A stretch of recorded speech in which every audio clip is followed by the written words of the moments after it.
6 janar, të çmosh fjalën e Perëndis. Biri im, mbaj fjalët e mia dhe ruaj urdhërimet e mia në veten tënde. Mbaj urdhërimet e mia dhe ke për të jetuar, dhe ligjin tim si bebja e syve të tu.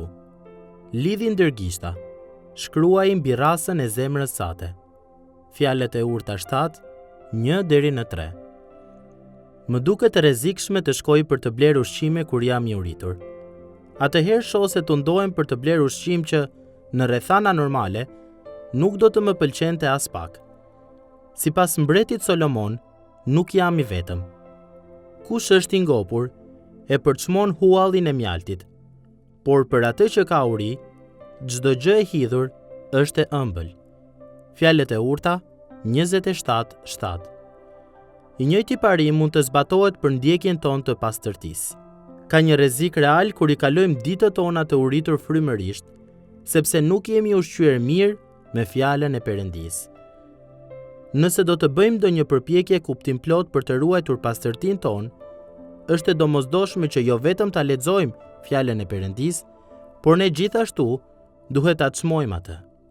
Solomoni, mbreti i Izraelit, të cilit Perëndia i dha urtësi që ja tejkalonte asaj të kujdo tjetër, 1 Mbretërve 3, 3-14, përdor një gjuhë që nxjerr në pa konceptin e çmuarjes së fjalës së Perëndisë. Kur i thotë të birit që ti mbaj fjalët e tij, ti ruaj si thesar, ti ruaj si bebja e syve, ti lidh dhe ti shkruaj mbi zemrën e tij. Për të pasur një marrëdhënie të tillë me fjalën e Perëndisë, ne duhet të shkojmë përtej përdorimit të Biblës, thjesht si një libër me mësime për të studiuar, si një libër me tekste që na shërbejnë si prova për argumente, ose si një libër me premtime të cilit i drejtohemi her pas here. Çmuarja e fjalës së Perëndisë kërkon që të kemi këndvështrimin e psalmistit, i cili, duke u larguar nga krenaret dhe tallësit e kohës së tij, thot këtë për njeriu që po ecën me Perëndin. Gjen kënaqësinë e tij në ligjin e Zotit dhe mendon thellë ditë e natë mbi ligjin e tij. Psalmi 1:2.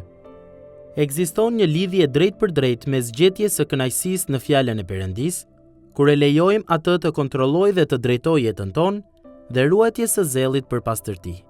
Po të mos arrijmë ta çmojmë shkrimin, pyetja nuk është nëse do të pengohemi në çështjen e pastërtisë, por kur. Secili prej nesh mund ta mbajë rrugën e vet të pastër, duke e fshehur fjalën e Perëndisë në zemër. Psalmi 119:9.